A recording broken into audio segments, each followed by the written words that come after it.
విశ్వాసి క్రిస్మస్కి మీరు మీ ఇంట్లో భోజనం చేయొద్దండి, మా ఇంట్లో విందుకి మిమ్మల్ని ఆహ్వానిస్తున్నామని చెప్పి పాస్టర్ గారిని ఆహ్వానించిందంట విశ్వాసి. ఆహ్వానిస్తే సరే ఆరాధనలను చూసుకొని మరి విశ్వాస బాధపడుతుంది కదా వెళ్ళకపోతే అని చెప్పి ఆ గృహానికి వెళ్ళాడు. అంతా భోజనం అంతా బాగా సిద్ధపరిచారు, పాస్టర్ గారిని మంచిగా ఆహ్వానించారు. మరి దేవుని సన్నిధిలో మరి భోజనం అంతా అయిపోయిన తర్వాత స్వీట్ కూడా చేసిందంట. పండగ అంటే స్పెషల్ ఉండాలి కదండి, ఆరాధన కాల్సినైనా పర్వాలేదు కానీ మనం చేసుకునే వంటకాల్లో మాత్రం ఏది తక్కువ కానీ క్రిస్మస్ పండగ అంటే సంవత్సరానికి ఒకసారి నుండి వచ్చేది. అందుకని అన్ని మేము చేసుకొని ఆరగించి అప్పుడు చింతలేదిక యేసు పుట్టెనని చెప్పి పడతానికి వస్తా ఉన్నానంట. అలాగే స్వీట్ కూడా చేసిందంట పాస్టర్ గారికి. మీలాగా అలాగా గిన్నె స్పూన్ ఇవ్వలేదంటే ఏమిచ్చిందంటే వెండి గిన్నె వెండి స్పూన్ పాస్టర్ గారికి ఇచ్చిందంట. సరే అని చెప్పి పాస్టర్ గారు స్వీట్ తినేసేసి చివరిగా ప్రార్థన చేసుకొని మీ కొరకు ప్రార్థన చేసి నేను ఇంటికి వెళ్తానమ్మా అని చెప్పేసి అంటే ఆ కుటుంబాన్ని దీవించమని పాస్టర్ గారు ప్రార్థన చేశారు. ఆమె తర్వాత ఆశీర్వాదం తీసుకున్న తర్వాత వెండి గిన్నె ఉందంట కానీ స్పూన్ మాత్రం లేదండి, స్పూన్ మాత్రం లేదు. వాళ్ళ పిల్లలు అక్కడే ఉన్నారంట, పాస్టర్ గారు అక్కడే ఉన్నారంట. గిన్నె అయితే ఉందంట కానీ స్పూన్ మాత్రం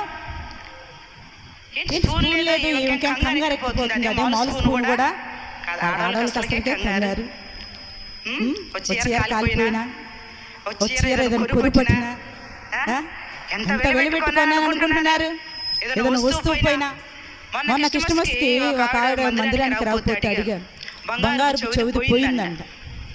1 గంట ప్రార్థన అయ్యేదాకా అది దొరకలేదంట. ఏంటమ్మా అన్ని వారాలు వచ్చో మందిరానికి నువ్వు రాలేదంటే, పాస్టర్ గారు మీరు చెప్తాను అవుతారండి, మళ్ళీ మీరు వాక్యంలో కూడా చెప్తారు అని చెప్పేసి చెప్పకనే చెప్పింది.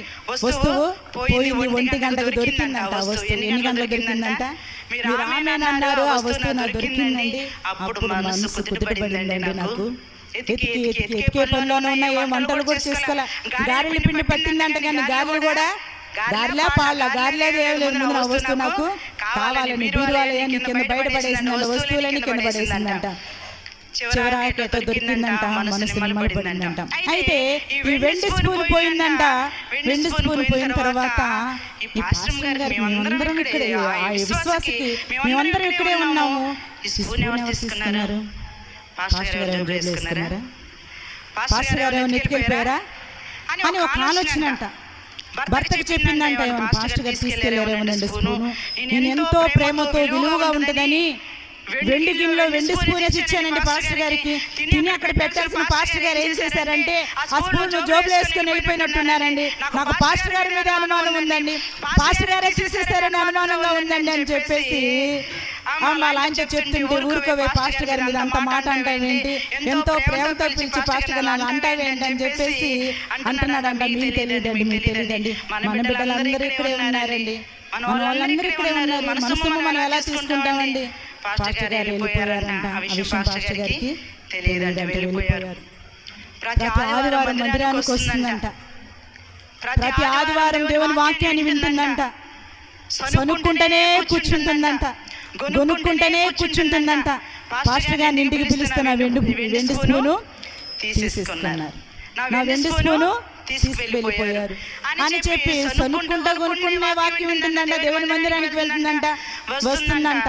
అలా మళ్ళీ క్రిస్మస్ వచ్చేంత వరకు తన జీవితం ఆ స్పూన్ మీదే ఉందంట. అలానే కొనుక్కుంటానే వాక్యం వింటూనే ఉందంట.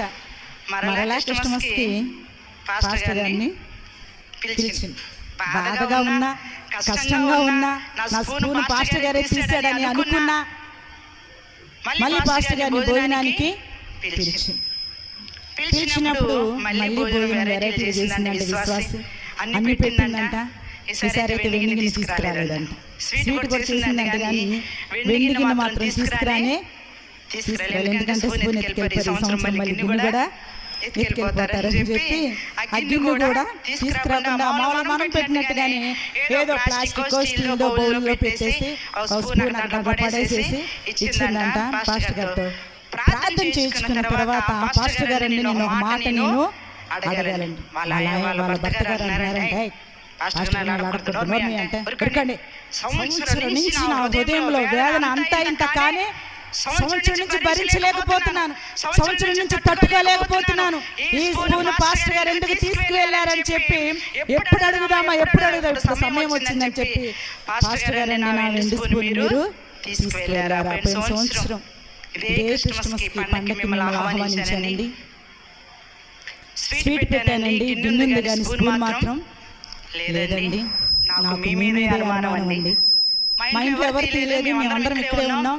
నా ఇంట్లో నుంచి వెళ్ళిపోయిన వ్యక్తి మీరు, ఆ స్పూన్ పట్టుకున్న వ్యక్తి మీరు, ఆ స్పూన్ వాడిన వ్యక్తి మీరే, మీరు తీస్తారని అనుమానం అండి అని చెప్పేసి అనిందంట.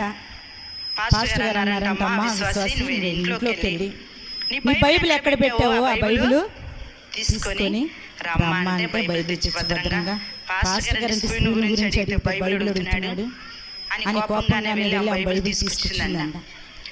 బైబిల్ తీసి చూస్తే ఆ బైబిల్ ఏంటంట అంటే సంవత్సరం రోజులు ఏం చేస్తుంది, అది సంగతి. సంవత్సరం నుంచి ఏం చేస్తుంది బైబిల్? ప్రతి ఆదివారం మందిరానికి వచ్చింది, ప్రతి ఆదివారం పాటలు పాడుతుంది, ప్రతి ఆదివారం స్థితి ఆరాధన చేస్తుంది, ప్రతి ఆదివారం దేవుని వాక్యాన్ని వింటుంది. కానీ బైబిల్ మాత్రం చదవనే ఏదో తీసినట్లుగానే తీసిందంట. మనం కూడా అనుకుంటాం ఎంత మంచిగా వాక్యం ఉంటుంది, ఎంత చక్కగా మంచి ప్రవర్తన కలిగినటువంటి విశ్వాసం మర్చారు అని చెప్పేసి అనుకుంటూ ఉంటాం. కానీ మనుషులు పైరూపాన్ని చూస్తారు కానీ హృదయాంతరంగా లేనటువంటి వాడు మన ప్రభువు అయిన యేసయ్య. మా నిన్ను వెండి స్పూన్ ఎందుకు పెట్టానో తెలుసా? నిన్ను దొంగని కాదు, దేవుని వాక్యాన్ని చదవవలసినటువంటి నీవు, పోరాట పట్టుమని పట్టుకోవలసినటువంటి నీవు, సైన్యంలో చేరవలసినటువంటి నీవు, ప్రభు మాటను ప్రకటించవలసిన స్త్రీగా ఉన్నటువంటి నీవు,